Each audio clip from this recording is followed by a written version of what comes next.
Practice for exam 3. Question 1. A random outcome is unpredictable in the short run, but has a regular predictable pattern in the long run. This is, in fact, the definition of a random outcome in statistics, so this is true. Think about a random outcome as being the coin flip before a football game. It's random in the short term. It's unpredictable. You have no idea whether it's going to be heads or tails, but it has a very predictable pattern in the long run. That is, 50% of the time it's going to be heads, and 50% of the time it should be tails. All right, question 2. If you toss a coin 10,000 times to determine if it's fair, what type of probability are you using? D is not an answer choice. We have 3 types of probability that we learned: empirical, theoretical, and personal. Personal probability is when you don't base it really on any scientific foundation. It's just the belief that you hold. So that's not the correct answer here. So it's either empirical or theoretical. Well, we actually tossed the coin 10,000 times, and that means that we had empirical evidence. We saw what happened. So this one is an empirical probability. Now, if we wanted to determine if the coin was fair, and we assumed that it should be fair because it's weighted equally on both sides, so 50% of the time it should be heads and 50% of the time it should be tails, then that would be a theoretical probability because we didn't actually toss the coin to see. We just based our estimate on a set of theories. So empirical is when you actually do it and see that evidence. Question 3 is the legitimate assignment of probabilities. That is a definition that you need to know. So a legitimate assignment is the one that meets the first 2 basic rules of probability. That is, all the probabilities have to add to 1, and none of the probabilities can be less than 0 or more than 1. So we have to find the one that does that. A is out because this certainly adds to more than 1. B is out because that adds to 1.1, so that adds to a number bigger than 1. C is out because we have a negative. Right away I can see. And then D is correct. All the numbers are between 0 and 1, and they add up to 1. A psychologist gives a set of puzzles and measures how many are completed in 5 minutes. From data from many subjects, the psychologist establishes the following probability model. 4. What is the probability that a subject will complete only one puzzle? Well, that is asking you to find the probability that goes under one puzzle solved in the table. How do we figure this out? Well, we know that all the probabilities have to add up to 1. So these other probabilities, if I change them to percents, we have 50% chance of solving 2 puzzles, 20% chance of solving 3, 10% chance of solving 4, and 10% chance of solving 5.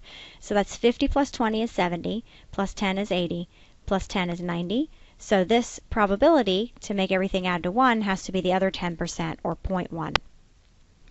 Question 5, what is the complement of completing 3 or fewer puzzles?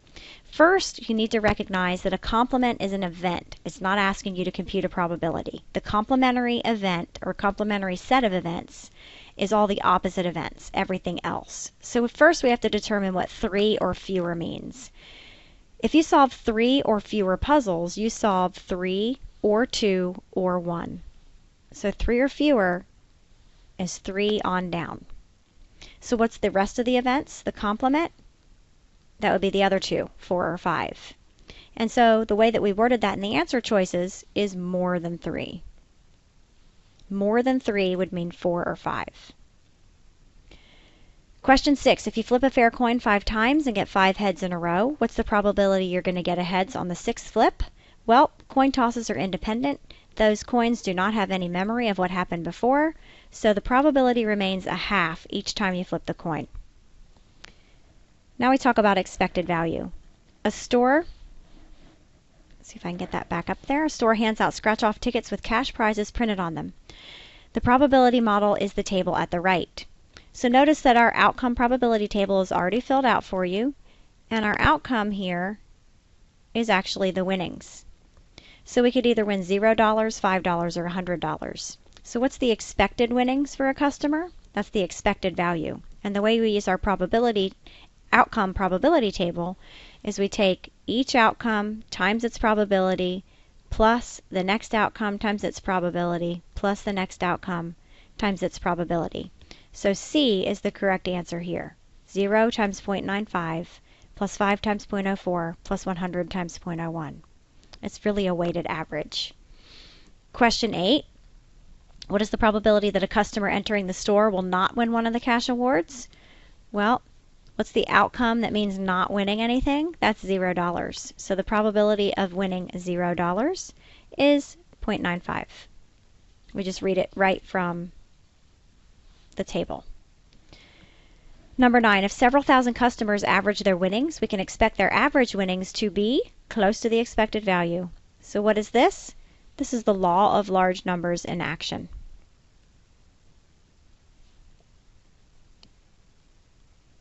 So that says as long as you have a big enough sample size, that sample mean should look really close to the population mean, otherwise known as the expected value. All right, the definition of independence.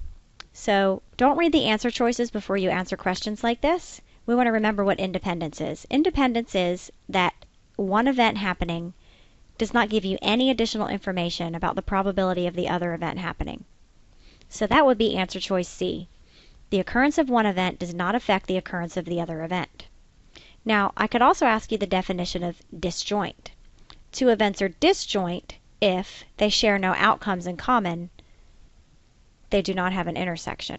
So this one is the definition of disjoint.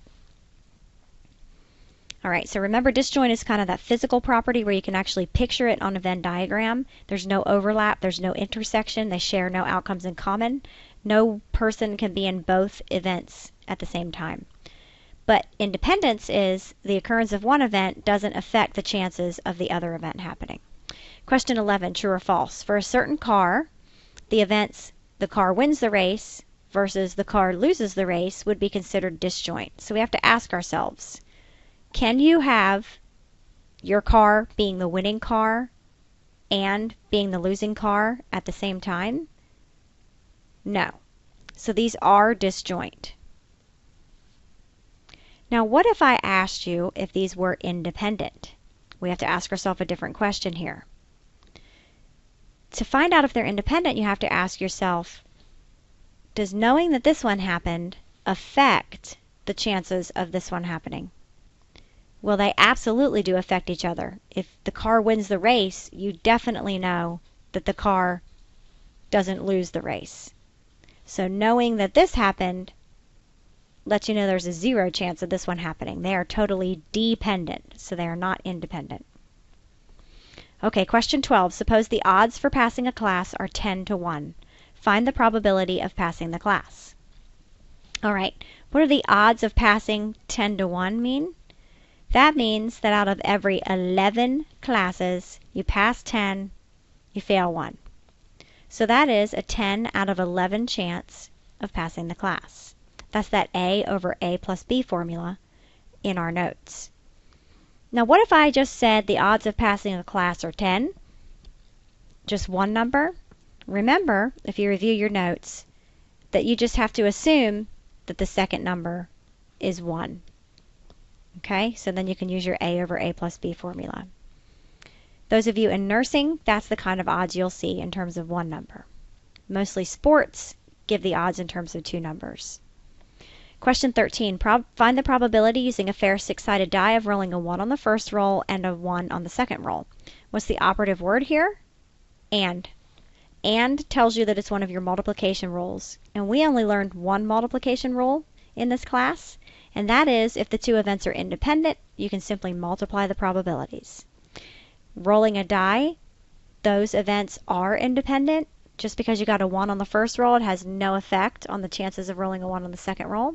So we can simply multiply the probability of getting a 1 on the first roll, which is 1/6, times the probability of getting a 1 on the second roll, which is also 1/6.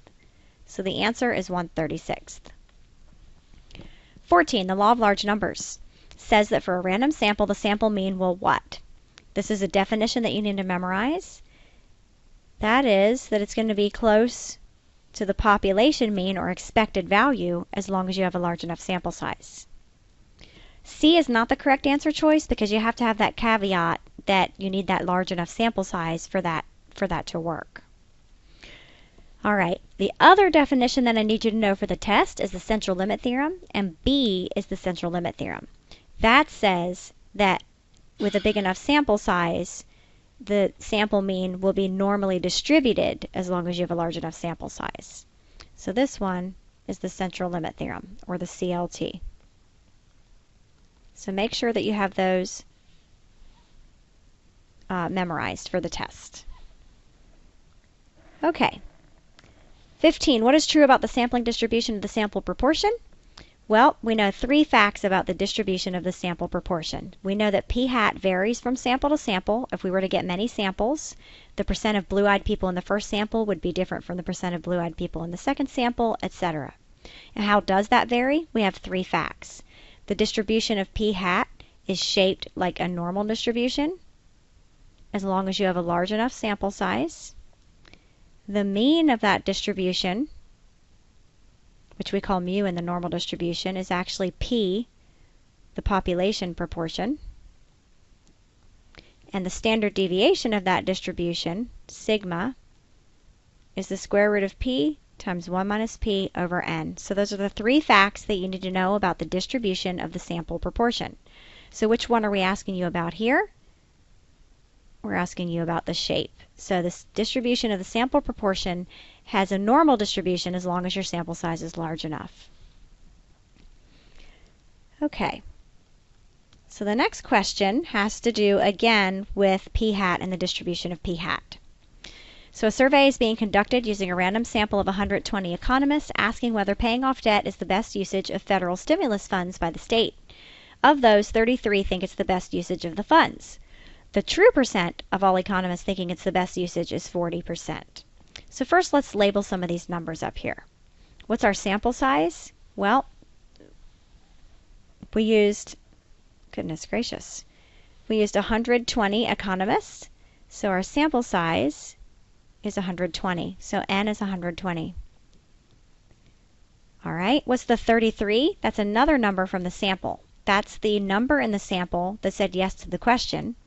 So that is going to go into our p hat calculation. And how about 40%?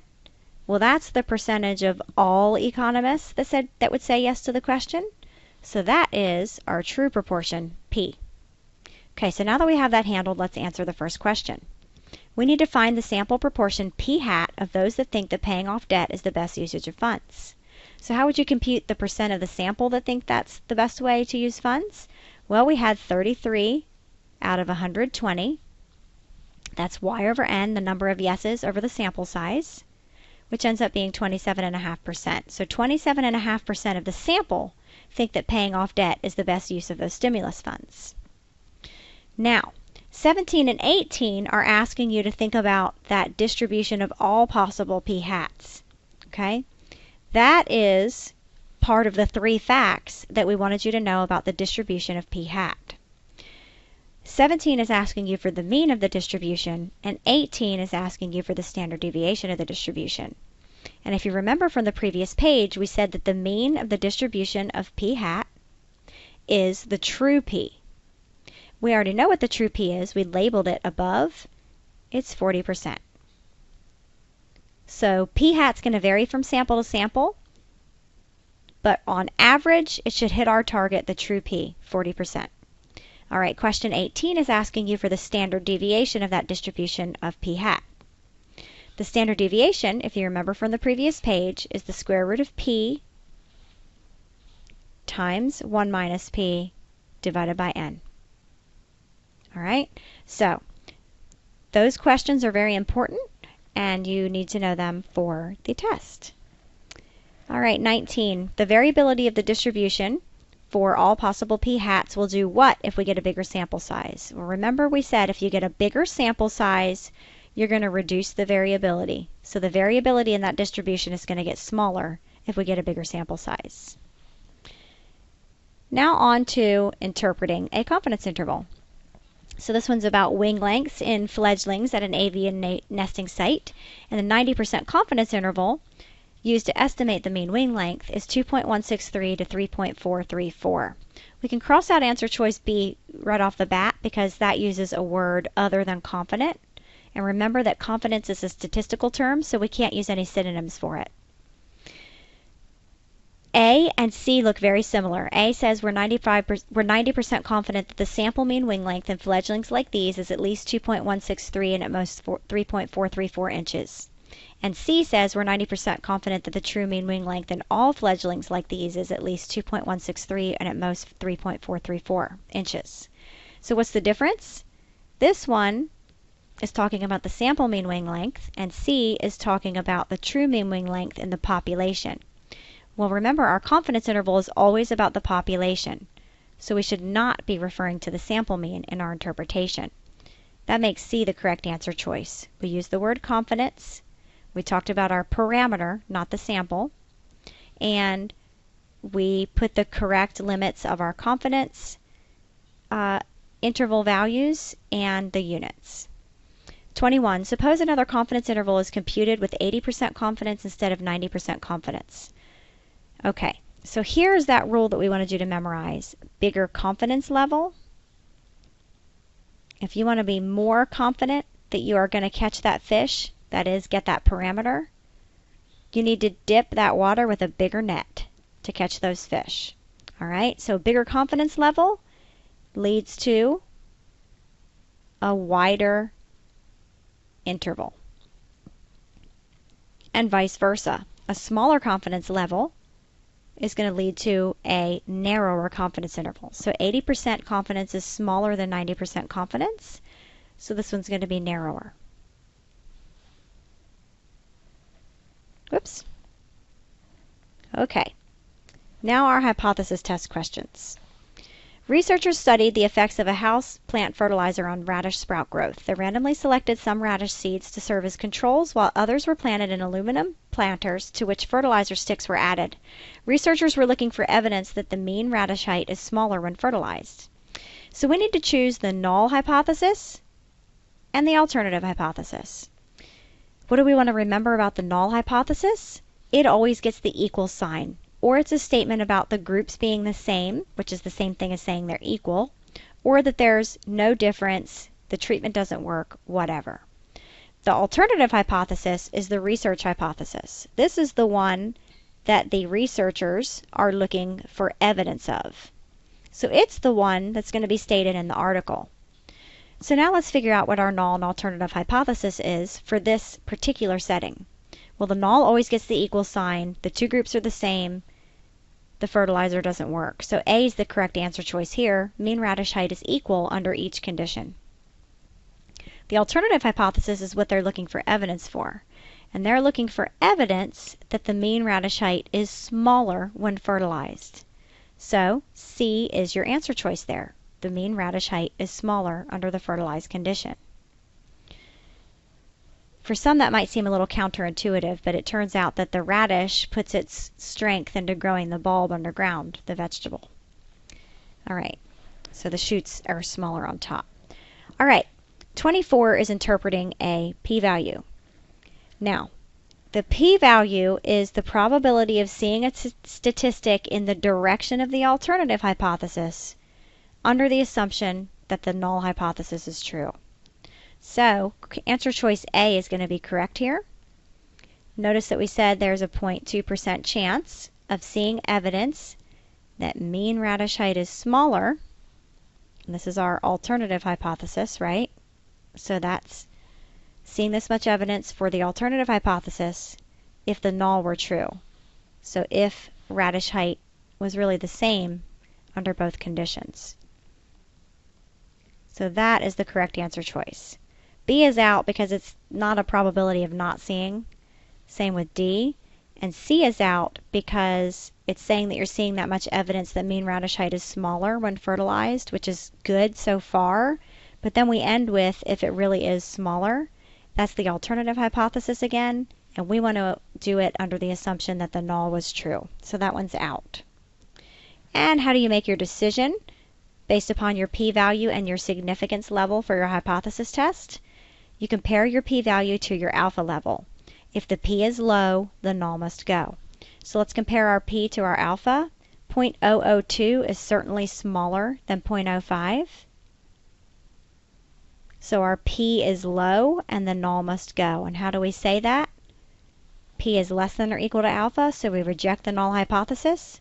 And that's the same thing as saying that we find for the alternative hypothesis. So A is the correct answer choice here. Now, if our P would have been larger than our alpha, then we just don't have enough evidence to reject our null hypothesis. We don't have enough evidence to conclude that our alternative was true.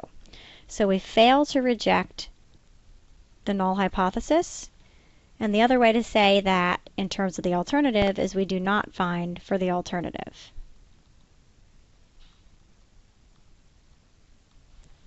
All right.